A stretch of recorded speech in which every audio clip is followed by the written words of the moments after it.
Every empire in history promised that its money was safe. Every government insisted its system would last forever. And time after time, history proved them wrong. From ancient Rome to revolutionary France, from the Confederate States to modern Lebanon, people woke up to find their life savings worthless, their salaries meaningless, and their futures stolen by systems they thought were unshakable. Collapse is not a rare event. Collapse is the rule. The real question isn't whether financial systems fail. The real question is, how do you protect yourself when they do? The most dangerous financial mistake is believing in permanence. We look at our bank balances, our national currencies, our pensions, and assume they're as solid as stone. But money is not stone. It's trust. And trust can vanish overnight. That's why history matters. Every collapse leaves a trail of warnings about what truly protects wealth and what evaporates into dust.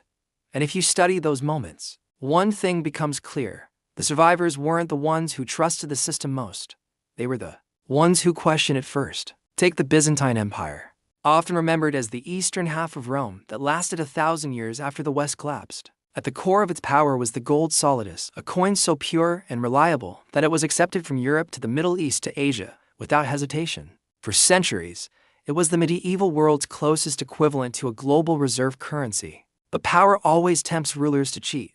Just like Rome had debased its silver denarius centuries earlier, Byzantine emperors eventually began reducing the purity of their gold. They stretched the coin thinner, mixed in cheaper metals, and hoped nobody would notice. At first, they didn't. But once cracks of distrust appeared, trade confidence crumbled. The solidus, once the anchor of Mediterranean commerce, became just another symbol of imperial decline. Who survived? Not the citizens holding paper decrees or trusting in political promises, but merchants who stored real gold or owned land beyond the emperor's reach. Governments cannot resist diluting their money, and when they do, value escapes into assets they cannot counterfeit. But not every collapse comes from rulers meddling with money. Some come from shocks that break the economy overnight. In the mid-14th century, Europe was struck by the Black Death. Between 1347 and 1351, half the population may have died, cities emptied, villages disappeared, trade routes broke. And yet, the economic story was not just one of ruin. With half the workforce gone, labor became precious. Survivors could demand higher wages. Land and houses, once impossibly expensive, suddenly sat abandoned. Families with silver, food, or just the ability to work gained opportunities they never dreamed of.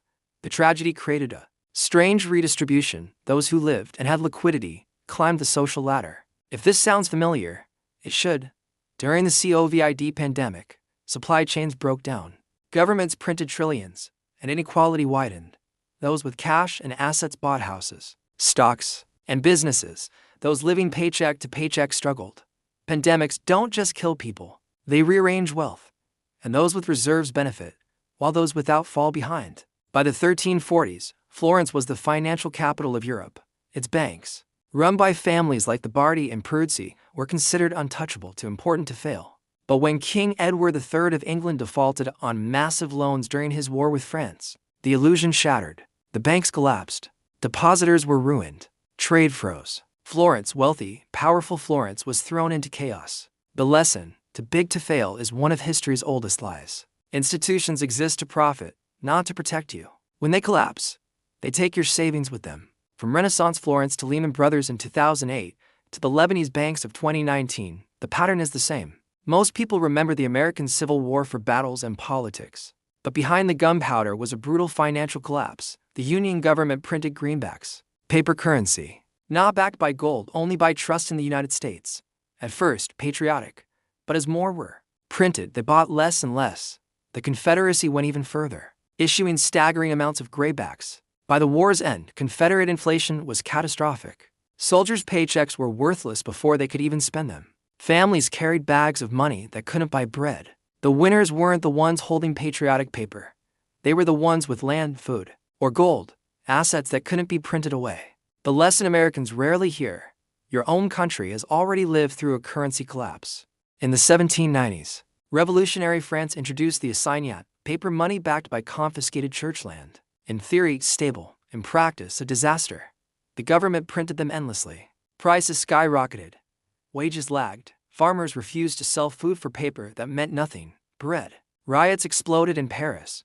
Once again, the pattern, the patriotic promises became worthless. The people who survived were those with food, land, or precious metals. But France was not the first nor the last. Centuries earlier, in Rome's final days, the empire clipped coins, mixing silver with base metals. Soldiers were paid in currency that bought less every month. Markets collapsed. People bartered instead of trusting Rome's money. The fall of an empire was written in its coinage, long before the barbarians breached the gates. Money was already dead. Fast forward to 1997. Thailand had pegged its currency, the baht, to the dollar, confident in stability. It borrowed heavily in foreign currency. When the peg collapsed, debts in dollars became impossible to repay. Investors fled. Panic spread across Southeast Asia, Indonesia, Malaysia, South Korea. Currencies collapsed, unemployment soared, economies begged for rescue. The victims were not the hedge funds. Who sparked the crisis? It was ordinary citizens whose savings evaporated, whose mortgages doubled, whose jobs disappeared.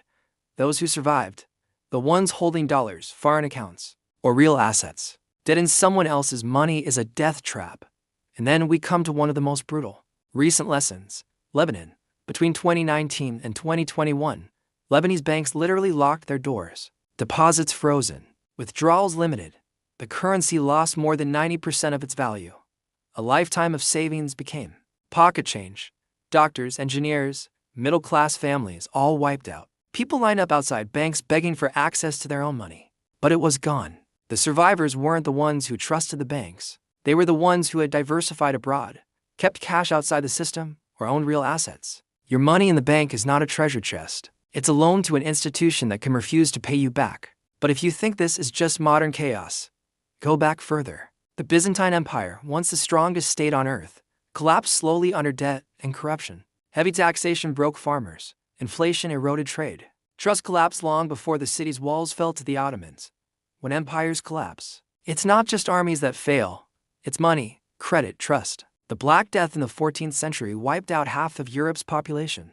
But the economic impact was just as shocking. Labor became scarce. Wages rose. Landowners went bankrupt while peasants suddenly had bargaining power. The collapse was death for some, opportunity for others. If you had strength, skills, or resources, you didn't just survive, you advanced. The American Civil War brought its own financial chaos. The Confederacy printed money endlessly while the Union issued greenbacks not backed by gold. In the South, inflation reached thousands of %. Families who had trusted their local banks or government-issued notes saw their wealth vanish. Survivors, farmers who could feed themselves, merchants with hard goods, anyone who relied only on paper money was destroyed. History whispers the same warning, again and again. Paper burns. Dead chains. Banks betray. Byzantium, the Black Death. Florence, the Civil War. Revolutionary France.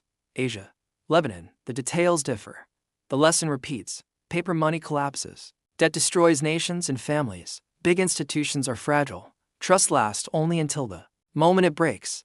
The people who survive aren't those with the most faith, but those with the most preparation. And here is the paradox. Collapse is both ruin and opportunity. For the unprepared, it wipes out everything. For the prepared, it opens the door to wealth at fire sale prices. After the Black Death, peasants became landowners. After 2008, those with cash bought homes for pennies. History shows collapse doesn't just destroy, it transfers. From the many who trusted to the few who doubted. From paper illusions to tangible value. But survival isn't just about what you own. It's also about what you can do. The survivors of history weren't only the ones with gold or property. They were the ones who could create value when others could not. The baker who could still make bread. The craftsman who could fix tools. The farmer who could grow food. The merchant who could move goods across borders. When money loses meaning, production never does. People always need food, shelter, tools, and trade. And those who can meet those needs rise, no matter how bad the collapse. Every collapse moves wealth, from savers to opportunists, from paper to reality, from passive trust to active preparation. History doesn't repeat exactly, but it rhymes. And the rhyme is clear. Collapse is not an exception. Collapse is inevitable. So the question is not, will it all fall apart? It always does. The question is, when it happens again, will you be left holding promises, or holding something real? And think carefully. Collapse doesn't always announce itself with explosions or headlines. Sometimes it begins quietly. A bank limits withdrawals. A government announces temporary restrictions. A currency loses 5%, then 10%, then 90%. Collapse is a slope, not a cliff. By the time most people realize, they're already sliding. So, what can we learn? Don't assume stability is forever. Don't trust the promises of politicians or bankers. Hold something outside the system: land, skills, food, networks, precious metals, even foreign accounts. Something that cannot vanish with a single announcement on the news. Look back. The people who thrived after collapse weren't necessarily the richest before it. They were the ones who prepared while others ignored the warning signs. They asked the uncomfortable questions. They doubted when everyone else celebrated. They took small, quiet steps, and when the storm hit, they weren't crushed. History tells us plainly, collapse is not the end. It is a transfer. Wealth, power, and survival move from the unprepared to the prepared. The only question is, on which side will you be standing when the system breaks again? If this story gave you a new way to think about money, wealth, and survival, do me a favor. Hit the like button right now. It helps this reach more people who need to hear it. And subscribe to the channel so you don't miss the next deep dive into history's most important financial lessons.